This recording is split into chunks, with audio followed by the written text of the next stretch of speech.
Hello everyone, Jose J. Garcia with Moham University here, bringing you another educational video. So, how do you stay above your competition? Okay, now you know what my thoughts are on the word competition to begin with. Okay, but how do you stay above other investors? Let's name it that way. How do you stay above other investors? Okay, and how do you succeed in mobile home investing in the niche, the market? Let's talk about that. Okay, it is growing. It is steady growing. It's multiplying. It's not even adding anymore. There's not a new investor the next day and another one the next day. There's multiple every day. I think that's a beautiful thing. And I contribute that because I coach you. But you don't have competition. You have a network. If you know how to network and you know how to facilitate deals, you will realize that other investors are there to help you. We're here to work together. That's what you're supposed to do. If you look online and you see somebody posting "We buy mobile homes" and your first thought is, "Oh, there's more competition, they're going to get my deals," you're probably not going to go very far anyway. That's the wrong mentality to approach any deal with that, right? But how do you stay above other investors? I suppose in a friendly way. You can't consider it more like a competition. And you know what? We've done competitions in the past with other investors, but it was a very friendly one. It's let's see how many deals we can lock up per se. Let's see how many deals we can locate, etc. And it was more so a fun, a drive and motivation within each other, but it was friendly and it was working together. Um, but it is growing. It is definitely the market. It is growing very quickly. 6 years ago, it was not this way. Big difference, day and night. But how do you stay above your competition? All right, stand out. Do things that stand out. Do things that they do not. Things that they're not willing to do that you know you should do. Okay, let's talk about, for instance, for a minute, branding, marketing, advertising. All right, how are you advertising your business? How are you marketing yourself? How are you branding yourself? All these make a big difference because, again, if you don't have leads, if you don't have deals, you don't have a business. You're just spinning wheels and you're hoping something comes around, or worse yet, you're sitting there browsing through Zillow, Facebook Market. Nothing wrong with, but if it's on there, it's probably not a deal anyway. And if it was a deal, it wouldn't be there or it wouldn't last. So, you kind of browsing what other people, other investors already went through, and it wasn't so good anyway. That doesn't mean that you cannot make it a good deal. If you know how to negotiate, okay, if you know how to approach a seller and explain yourself, because that goes hand in hand with how to make an offer, how to speak to a seller. It's all about approach. It's all about the whole conversation in itself. And I'm not going to break down between the three sellers that we have, which are the park owners, park managers, and direct sellers. Okay, but it's all different ways, and we coach you on this if you're interested. But it starts with that. You can make a deal on something that may be outrageously high. It's all about talking to the seller, make him or her understand, why am I offering what I'm offering, kind of thing, right? And it works, it works every time because you lower them down from a thought of what they think. Everybody thinks their home is worth the most. That's a given. But explain why you're offering what you're offering. Simple as that. Okay. Good intentions always. Care more about what you're doing. Do it for the right reason than just what's in it for you. If you're in it just for the money, then again, you're not going to go very far anyway. But let's talk marketing, branding, advertising, for instance. Let's say advertising. You use social media, you use physical advertising, aka bandit cards, bandit signs. The key to all the above is going to be consistency. You have to be consistent. Okay. If you post one ad on, let's say, Craigslist, for instance, example. All right. You post that. How many people come behind you and start posting? So what that does to your post is it starts trickling down. Every new post trickles. New post, yours goes down. Nobody is scrolling down to find your post, "I buy mobile homes," right? So you have to stay above your competition, and you have to keep posting. So consistency is key there always. It doesn't matter which one you choose. There are some better than others. There are some that I would suggest you strongly do over the others. But at the end of the day, they all work. Be consistent, and we can coach you on that. That's actually our very first lesson that we do is branding, marketing, advertising, leads.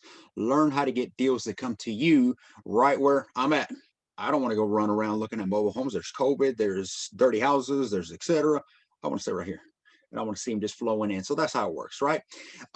So do that. If you do use bandit signs, by the way, that's probably one of the least ways that I would suggest anybody do. But if it works, it works. And some people say it works great. So by all means, have at it. But if you are going to use bandit signs, again, how do you stand out? Well, be above your competition, literally. Okay. If you see 10 signs on the side of the road already, one says landscape, one says "I buy junk cars," one says "I buy houses." One says, I'll sell you a house, etc. Well, if you go stamp yours right there with I Buy Mobile Homes, you're just part of. Do it up high. Find a post, not a stop sign. Find a post, where there's high traffic, maybe on the outside of a grocery store, Walmart, Publix, whatever, and staple them up there. One, they're going to last longer because most people don't want to get out and reach out for them. We figured out in the past that, a lot of people, I don't know if it's a hobby, what it is, but bottom line is that they go around and just pull these bandit signs out of the ground. And I can tell you for a fact, one day we were actually out and doing specifically branding, marketing, advertising this way. And I remember putting one down, and just the way I was delivering the signs, kind of going one way and the other way in just specific areas. I planted this bandit sign down, and I don't think it was more than about 10, 15 minutes. I came back to that same area and my sign was gone. I couldn't believe it. So, why would somebody wonder or take it beyond me? But the reality is that happens. I don't know if it's part of the city. They clean up. They don't want these signs. That's definitely something you need to check with the city, county, state. Make sure that you abide by the rule regulations on all the above. But, if you put it up on top of a post, they last. We posted some of these in the past months ago, and they're still there. How great are they doing? Not so great. So you understand why I'm not so kin to them. But nevertheless, they're still there. All right, here is what a lot of investors are doing, and I am calling you out. Okay, here's what a lot of investors are doing.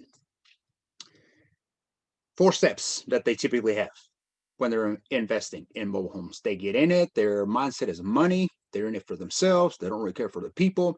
You have to remember that mobile homes are affordable living.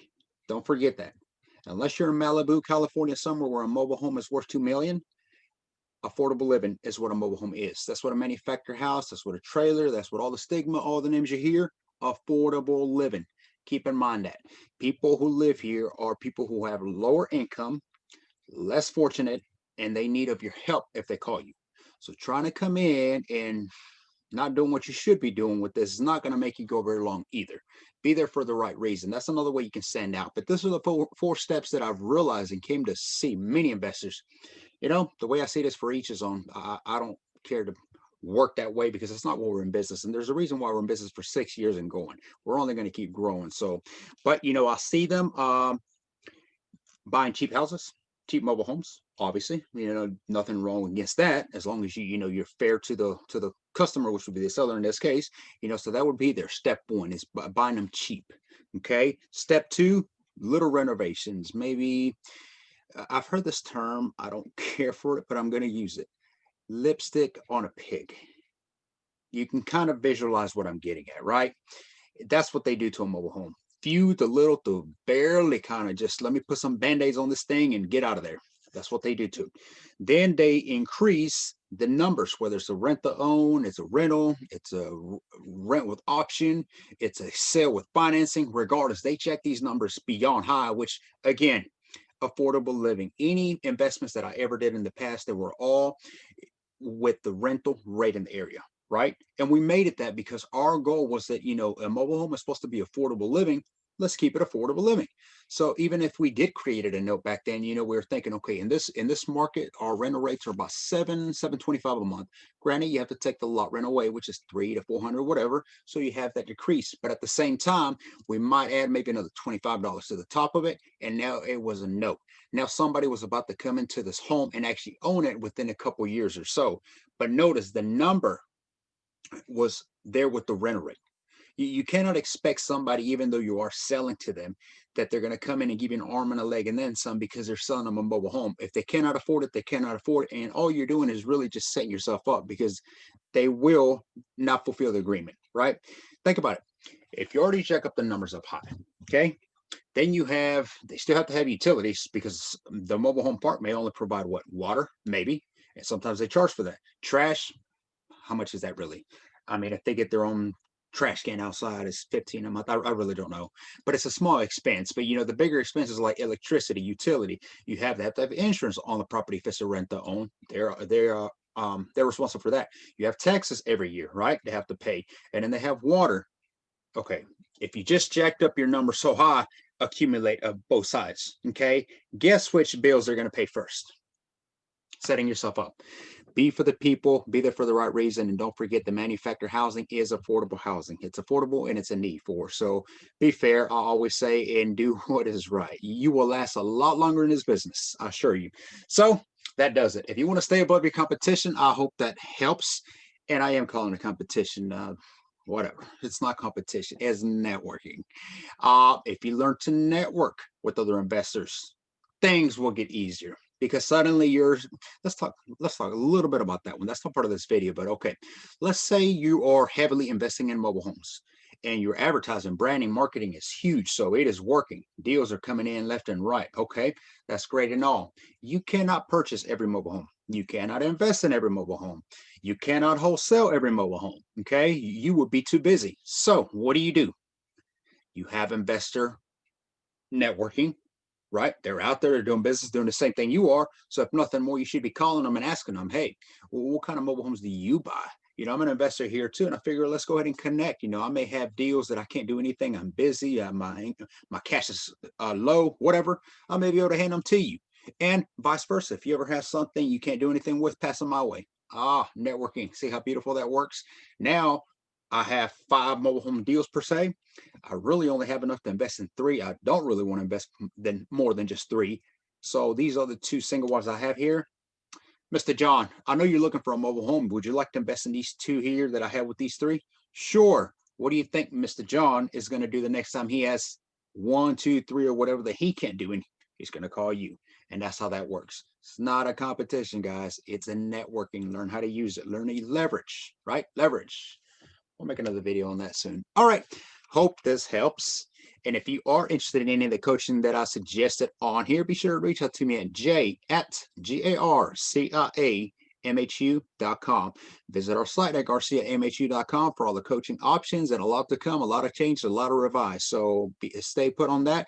Hit the like and subscribe button if you find these videos productive. Until next time, thank you for watching.